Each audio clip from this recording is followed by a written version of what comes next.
Hey guys, so this is my weekly chat for Here's Not Here. And just so you guys know, I'm going to just talk about this episode. I'm not going to touch on anything else that's going on in the show. And for future reference, if there's anything you do want me to talk about in the weekly chat videos, just leave, like a comment or whatever in my reaction videos for that week. I shoot these a few days later after the episode comes out so that, I can get a bit of your comments and, all that jazz. Okay. So I didn't prepare this weekly chat as much as I've done with others in the past because, it's a different kind of episode. It was very slow. It was very, kind of very focused on one thing. So we're going to be talking about Morgan this whole time. If you do not like Morgan or you do not like these slow episodes, you can click off and come back next week. I loved this episode so much. And I think while I was watching it, I was saying, I was thinking to myself, this is long. And I remember before watching it, I was like, I hope that this isn't an entire episode of Morgan wandering around the woods for 90 minutes, of which it wasn't that. But now that I've seen it, I definitely think, I don't really know what I would cut. I think they had a long span of time to cover, and 90 minutes was actually a really good thing for this episode. Okay, so on to what happened with Morgan, what happened with Eastman. First of all, Eastman was amazing. I think most of us liked him. I haven't, read too many things online of people hating on him at all. And, the scene stealer was Tabitha, obviously. But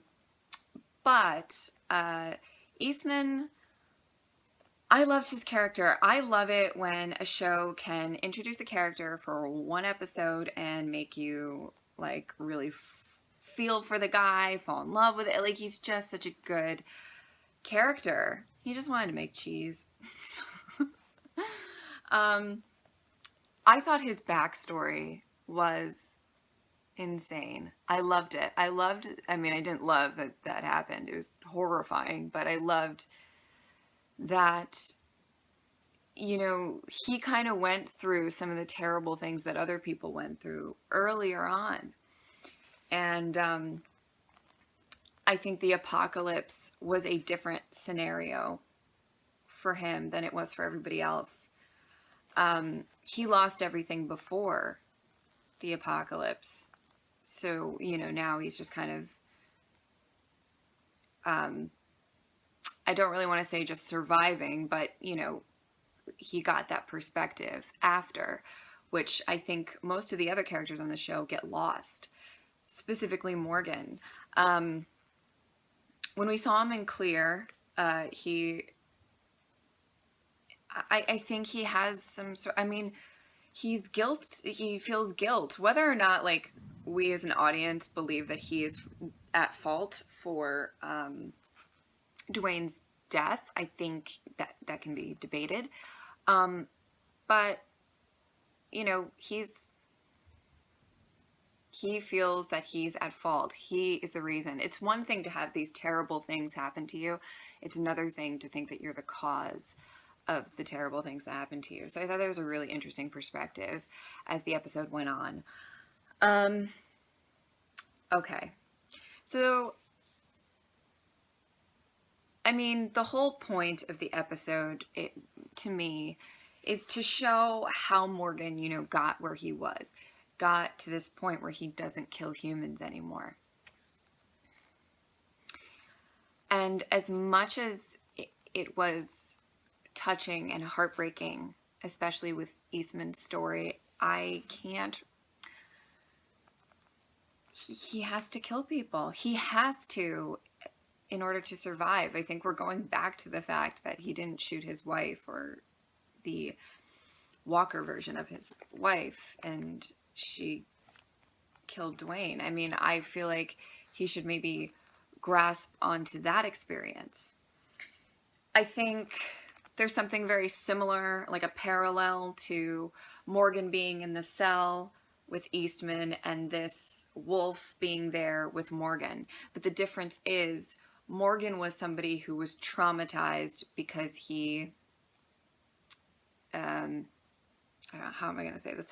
He was traumatized because of what he went through, and he became kind of this, for lack of a better word, monster that kind of killed people without, you know, any cause, because of that.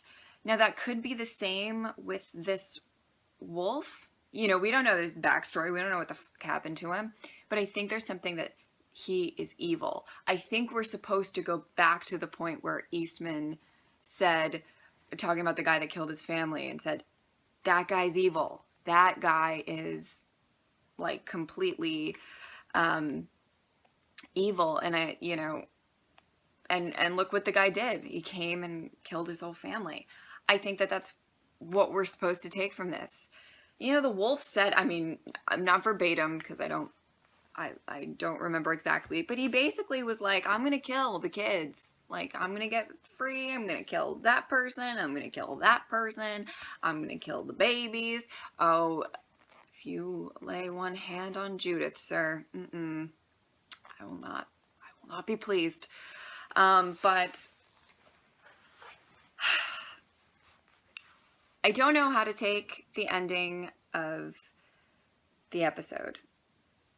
I really don't. I think, you know, Morgan should have killed him. Really should have. I mean, Morgan left the wolves alive in the second episode, and they were the ones that attacked Rick. I mean, this is a problem. These people can't be reasoned with. And they need to die.